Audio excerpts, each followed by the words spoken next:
Live look at protests over the death of George Floyd in Washington tonight. Here to talk about that, as well as big news this week after the May jobs report was released, counselor to the president, Kellyanne Conway. Good evening, Kellyanne. I'm sure that you are very happy, very pleased about the positive jobs report. What does it portend for the viewers watching the show tonight? Janine, the Great American Comeback has already started. It's ahead of schedule. So obviously pre-pandemic, the Trump economy had lifted so many different boats. The deregulation, the tax cut, the energy dominance, and of course just the president's policies that allowed small businesses to form and to flourish, the average household income going up, the tax liability going down, more businesses and consumers saying they had confidence. Then we got hit with a global pandemic, which was obviously a health crisis and a financial crisis for our nation. But the same man who created the historic economy is creating the rebound of the historic economy. So the predictors and the economic forecasters, I think, are the same as the election forecasters. They just all say the same thing, not in agreement like bobblehead dolls, and then get it terribly wrong. They predicted a loss of 7.5 million jobs. We created 2.5 million. Janine, that is the strongest jobs report in history. You'd have to go back to September of 1983 to have the second highest jobs report ever. That was 1.1 million. Yesterday was 2.5 million. It also means that jobs in industries that were particularly hard hit by the pandemic, like leisure and travel, are coming back.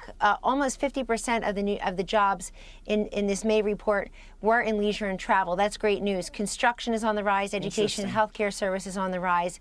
So it's different kinds of jobs. And then also, let me end on this with the economic piece. Yesterday, the president took action to extend the time period by which small businesses could use the PPP. And let me just say that right now, the Council of Economic Advisors tells us about 73% of small businesses are up and operating. At the lowest point in April, during the height of the pandemic, it was about 52%.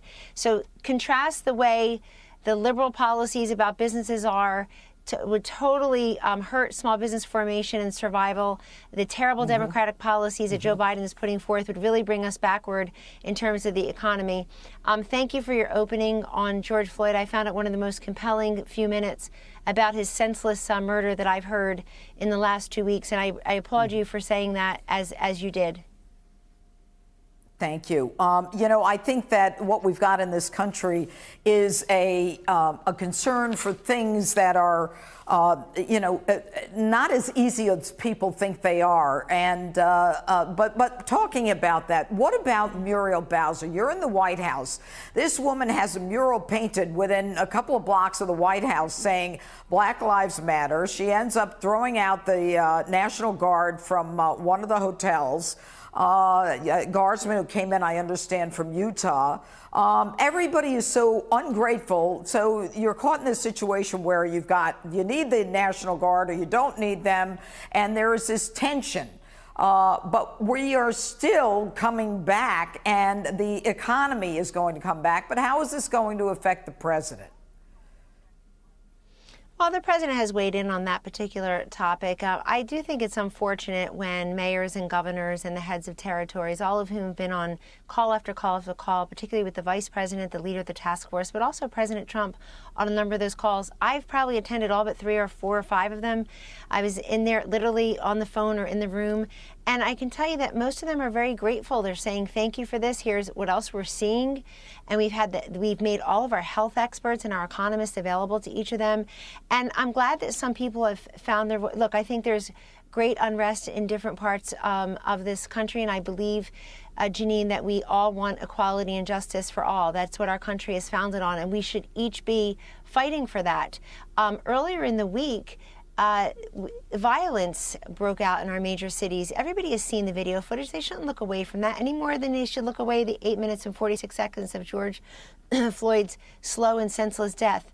And why I'm saying that is because we do have to come together. The First Amendment doesn't protect violence, but I think that the response also, since people are now finding their voice on problems, I hope they'll continue to find their voice on homelessness and poverty and a lot of struggles that people hunger that people are feeling in these major cities as well.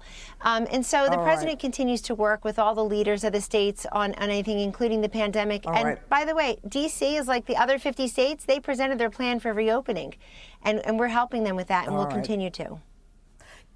Kellyanne Conway, thanks so much.